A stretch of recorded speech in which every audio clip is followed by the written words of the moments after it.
ನಾನು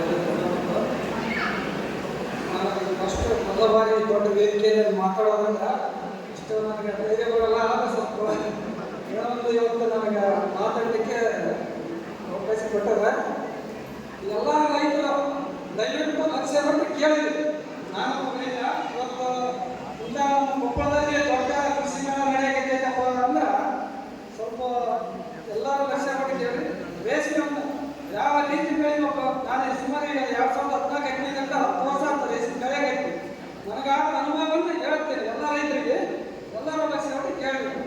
ಫಸ್ಟ್ ನಾನು 2 ಎಕರೆ ನಾಟಿ ಮಾಡಿದ್ದೆ 2014 9ನೇ ತಿಂಗಳಲ್ಲಿ. 2015 ಫೆಬ್ರವರಿ ಕಟಾವು ಬಂತು. ಅಲ್ಲಿಂದ ಬೆಳೆ ಸ್ಟಾರ್ಟ್ ಮಾಡಿದ್ದೆ. ಫಸ್ಟ್ 2 ಎಕರೆ ನಾಟಿ ಮಾಡಿ 20 ಬಾರಿ 50 ಫೂಟ್ ಸೆಟ್ ರೇಷ್ಮೆ ಮನೆ ಕಟ್ಟಿದ್ದೀನಿ. 2 ಎಕರೆನಲ್ಲಿ 3 ಹಂತವಾಗಿ ಬೆಳೆದಿದ್ದೇನೆ. ತಿಂಗಳ 160-150 ಗಂಟೆ 2 ಎಕರೆನಲ್ಲಿ 3 ಹಂತ ಮಾಡಿ ಪ್ರತಿ ತಿಂಗಳು ಬೆಳೆ. ತಿಂಗಳ ಅವಾಗಿನ ರೇಟ್ 350-400 ರೂಪಾಯಿ ಇತ್ತು. ಅವಾಗ ತಿಂಗಳ 60,000-70,000 ಬರ್ತೈತಿ ಅವಾಗ.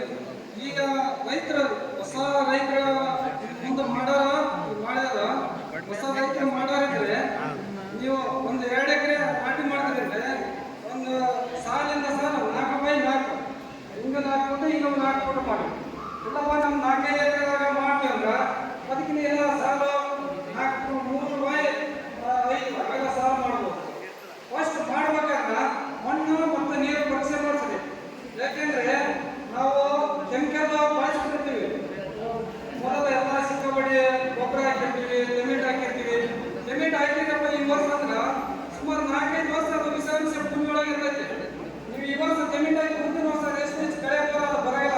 ಸುಳ ಲಾಸ್ ಆಗಿ ಬಹಳ ಜನ ಕಿತ್ತೋಗದಲ್ಲಿ ಎಲ್ಲ ನಮ್ಗೆ ಬಹಳಷ್ಟು ರೈತರ ಮಾಹಿತಿ ಬಂದವು ಗೊತ್ತಿದೆ. ಅದಕ್ಕೆ ಫಸ್ಟ್ ಮಣ್ಣು ನೀರು ಪರೀಕ್ಷೆ ಮಾಡಿಸಿ ನೀವು ನಾಟಿ ಮಾಡಿ. ಅದಕ್ಕೆ ಉತ್ತಮ ಏನಾದರೂ ಭೂಮಿ ಒಳಗೆ ಎಫೆಕ್ಟ್ ಇಲ್ಲ ಅಂದ್ರೆ ನಾಟಿ ಮಾಡಿರಿ. 4x4 ಸಲ ನಾಟಿ ಮಾಡಿರಿ. ಫಸ್ಟು ನಾಟಿ ಮಾಡಿದ ನಂತರ ನೀವು ರೇಷ್ಮೆ ಮನೆ ಕಟ್ಟಕ್ಕೆ ಸ್ಟಾರ್ಟ್ ಮಾಡಿರಿ. ಕಟ್ಟಿದ ಮೇಲೆ ಕಟಾಗಿ ಬಂತಂದರೆ ನೀವು ಒಂದು 2 ಎಕರೆ ನಾಟಿ ಮಾಡಿರಿ ಅಂತೀರಿ. ಒಂದು 150 ಫುಟ್ಗೆ ಫಸ್ಟ್ ಸ್ಟಾರ್ಟಿಂಗ್ ತೊಗೊಂಡು ಬೆಳೆ ಇಡ್ರಿ. ಮನೆ 50 ಫುಟ್ 20 ಮನೆ ಕಟ್ಟಿರ್ತೀರ ಬೆಳೆ ಸ್ಟಾರ್ಟ್ ಮಾಡ್ತೀವಿ.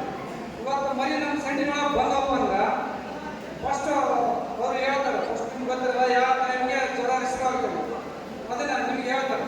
ಇವತ್ತು ಬೆಳಗ್ಗೆ ಕೊಟ್ಟರೆ ಅಂತೇಳಿ ಸಾಯಂಕಾಲ ರಿಸ್ಕ್ ಆಗೋದ್ರೆ ಒಂದು ಪೀಡ್ ಸೊಪ್ಪು ನೀಡಿದ ಮೇಲೆ 2 ಪೀಡ್ ಸೊಪ್ಪು ಹಾಕುವಾಗ ಆ ಹುಳನ್ನೆಲ್ಲ ಸೊಪ್ಪು ಸಮೇತ ಬೇರೆ ಕಡೆ ಎತ್ತಿಟ್ಟು ಅವರೇ ತಂದುಕೊಂಡಿರ್ತಾರೆ ಬೆಟ್ಟಿ. ಅದನ್ನ ಚೇಂಜ್ ಮಾಡಿಬಿಡ್ಬೇಕು. ತಗದು ಹಾಕಿಬಿಡಕ್ಕೆ ಅದನ್ನೆಲ್ಲ ಹುಳ ತಗೊಂಡು. ಅದು ಯಾಕೆಂದ್ರೆ ಸಣ್ಣ ಕಲರ್ಸ್ ಬಂದಿರ್ತದೆ. ಅದು ನಿಮ್ಗೆ ಲಾಸ್ಟ್ ಟೈಮ್ ಅದೇ ರೋಗ ಕಾಣಕ್ಕೆ ಕಾರಣ. 1 ಪೀಡ್ ಸೊಪ್ಪು ಹಾಕಿ 2 ಪೀಡ್ ಸೊಪ್ಪು ಹಾಕೋವಾಗ ಬೇರೆ ಕಡೆಗೆ ಬಿಸಾಕಿಬಿಡುತ್ತೆ. ಅದನ್ನೆಲ್ಲ ಕೆಳಗೆ ಬೆಡ್ಡಿದೆ ಬಿಸಾಕಿದ ನಿಮ್ಗೆ ಸುಮಾರು 20% ಸಣ್ಣ ಹೋಗೋದ್ರಿದೆ. ಮತ್ತು ನೀವು ದಿನಕ್ಕೆ ಇವತ್ತು ಫಸ್ಟ್ ಸೊಪ್ಪು ಹಾಕಿದ್ವಿ 2 ಪೀಡ್ ಸೊಪ್ಪು ಹಾಕಿದ್ವಿ ಅಂದರೆ 2 ಪೀಡ್ ಆದಮೇಲೆ ಮತ್ತೆ ಕೊಟ್ಟೆಗಂತ ಟೇಸ್ಟ್ ಕೊಟ್ಟೆಗಂತ ಹೋಗ್ಬೋದು. 3 ಜನ ಹೋಗೋದಾಗ ಒಂದು ಸ್ಟ್ಯಾಂಡಿಗೆ 40 ಫುಟ್ ಸ್ಟ್ಯಾಂಡ್ ಐತೆ ಅಂದ್ರೆ 20 ಮಟ್ಟಿ ಹೇಳೋದು. 3 ಜನ ಹೋಗೋದಾಗ ಅಲ್ಲಿದ್ದಲ್ಲಿ ಒಂದು ಸೈಡ್ ಫಸ್ಟ್ ಒಂದು ಆ ಕಡೆ 3 ಈ ಕಡೆ 3 ಬಿಟ್ಟು ಒಳಗೆ ನಿಮ್ಮ ಮನೆ ಇಟ್ಕೊಂಡು ಫಸ್ಟು ಕೈ ನಿಮ್ಗಷ್ಟು ಹಾಕೊಂಡು ಬೀಸ್ಕೊಂಡು ಮತ್ತೆ 3ನೇ ಸಲ ಹೋದ್ಮೇಲೆ ವಿದ್ಯಾಗ ಒಂದು 10% ಕುಂದಿರ್ತಾವೆ. ಸಡನ್ ಸ್ವಲ್ಪ ಕೊಟ್ಬಿಡ್ತೇವೆ. ಫಸ್ಟ್ ಕುಂದ್ರಾಗ ಇನ್ನೊಂದು ಇರುತ್ತೆ ಅದು ಸ್ವಲ್ಪ ಇರೋಂಗಿಲ್ಲ. ಇದಾದರೆ ಸ್ವಲ್ಪ ಮುಂದೆ ಕೆಪಾಸಿಟಿ ಆಗುತ್ತೆ ಅಂದ್ರೆ ಸ್ವಲ್ಪ ಇರ್ತಾರೆ ಇನ್ನು ಸ್ಟಾಪ್ ಆಗಿಬಿಟ್ಟು ಹಾಗೆ ಆ ಟೈಪ್ ಮಾಡಬೇಕು. ಎಲ್ಲರೂ ಸ್ವಲ್ಪ ಕುಂದ್ರವರೆಗೆ ಸ್ವಲ್ಪ ಕೊಡ್ಬೇಕು. ಸ್ವಲ್ಪ ಸರಿ ಒಳ್ಳೆ ರಿಸೀವ್ ಮಾಡ್ಕೋಬೇಕಾದ್ರೆ ಎಲ್ಲರೂ ರಿಸೀವ್ ಆಗೋವರೆಗೂ ಸಡನ್ಲಿ ನೀವು 10% 15% ಇದ್ದಾಗ ಪುಡಿ ಹೊಡಿತೀವಿ ನೋಡ್ರಿ 10% ಉಳಿದಾಗ ಸ್ವಲ್ಪ ಪುಡಿ ಹೊಡಿತಾ ಇದ್ರೆ ಅವಾಗ ಲಾಸ್ಟ್ ಆರೋಗ್ಯ ಜ್ವರ ಕುಂದು ಬಂದ್ಮೇಲೆ ಜ್ವರ ಪುಡಿ ಹೊಡೆದ್ರೆ ಆರೋಗ್ಯ ಅದನ್ನೆಲ್ಲ ಪರೀಕ್ಷೆ ಮಾಡಿ. ಅದಕ್ಕೆ ನೀವು ಅಷ್ಟು ತರಬೇತಿ ಮಾಡಬೇಕು. ಫಸ್ಟ್ ಜ್ವರ ಪುಡಿ ಹೊಡೆಯೋದ್ರೆ ನೀವು ಒಂದು ಪೀಡ ಸ್ವಲ್ಪ ಹಂಗೆ ಕೊಟ್ಟು 2 ಪೀಡಿಗೆ ಜ್ವರ ಪುಡಿ ಹೊಡೆಯಿರಿ. ಏನು ಸಮಸ್ಯೆಗಳು ಫಸ್ಟಿಗೆ 1 ಪೀಡ್ ಕೊಟ್ಟ ಮೇಲೆ 2 ಪೀಡ್ ಕೊಡಬಾರ್ದು. ಮುಂದಾಗ ಜ್ವರ ಪುಡಿ ಹೊಡೆದು ಸ್ವಲ್ಪ ಕೊಟ್ಟು 3ನೇ ಸಲ ದಾಟಿ 4ನೇ ಸಲ ಅದೇ ಟೈಪ್ ಮಾಡಿ ಒಳ್ಳೆ ಹಣ್ಣುಗಳ ಬರೋ ಟೈಮ್ 4ನೇ ಸಲ ಸಂಜೆ 6 ದಿನ ಹಣ್ಣುಗಳ ಬರೋ ಟೈಮ್ಗೆ ಒಂದು 10% ಬಂದ್ಬಿಟ್ಟೆ ಚಂದ್ರಿಕೆ ಆಗ್ತದೆ. ಆ ಟೈಪ್ ಮಾಡಿ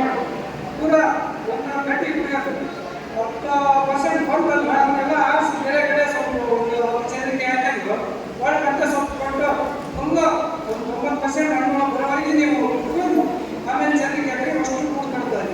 ಈ ನಾನೀಗ ಚಂದ್ರಿಕೆ ಹಾಕಿ ಬರೀ ಇವತ್ತಿನ 4 ದಿನ 30% ಕೂಡ ನಮ್ದು ಹಂಗೈತಿ. ಇವತ್ತಿನ 4 ದಿನ ಚಂದ್ರಿಕೆ ಆಯಿತು. ಇಂಥ ಕ್ಲೈಮೇಟ್ ಇವತ್ತು ಮಾತಾಡ್ತೀವಿ. ಪ್ರತಿ ಬೆಳಗ್ಗೆ ನಾನು 90-80 ಕೆಜಿ ಬೆಳೆದ ಬಂದಿದ್ದೇನೆ. ಈ ಟೈಮ್ ಸ್ವಲ್ಪ ಕೂಡ ಕುಡಿಸಿದ ತಕ್ಷಣ ಹನಿ ತೊಳೆಯೋದು ಒಂದು 2 ನಿಮಿಷ ಹೇಳ್ಬಿಟ್ಟೆ ಅದು ಮಾಡ್ತೇನೆ. ಫಸ್ಟ್ಗೆ ಕಡಿಗೆ ತಾಯಿಕೊಂಡೆ ಫಸ್ಟ್ ಡೆಕಲ್ ಸ್ಪ್ರೇ ಮಾಡಿ ಫಸ್ಟ್ 2ನೇ ಹಂತ ವಸ್ತ್ರ 3 ಗ್ಲಾಸ್ ನೆನೆಟ್ಟ ಅಸ್ತ್ರ ಸ್ಪ್ರೇ ಮಾಡಿ 4ನೇ ಹಂತ ಪವರ್ ಕಟ್ ಬಂದಿದೆ.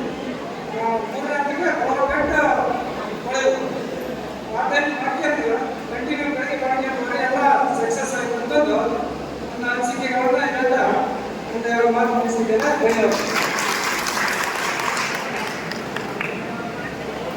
ಧನ್ಯವಾದಗಳು ಶ್ರೀ ನಿಗಮರ್ ಅವರಿಗೆ. ಇದು ತಮ್ಮೆಲ್ಲರ ಗಮನಕ್ಕೋಸ್ಕರ 2022ರಲ್ಲಿ ನಾವು ರೇಷ್ಮೆ ಕೃಷಿ ಮೇಳ ಮೈಸೂರಿನಲ್ಲಿ ಮಾಡಿದ್ವಿ. ಅದರಲ್ಲಿ ಪ್ರಗತಿಪರ ರೈತರ ಬಗ್ಗೆ ಕೂಡ ತಿಳಿಸ್ಕೊಟ್ಟಿದ್ವಿ. ಒಂದು ಸಕ್ಸಸ್ ಸ್ಟೋರೀಸ್ ಅಂತ ಬುಕ್ ಕೂಡ ರಿಲೀಸ್ ಆಗಿತ್ತು.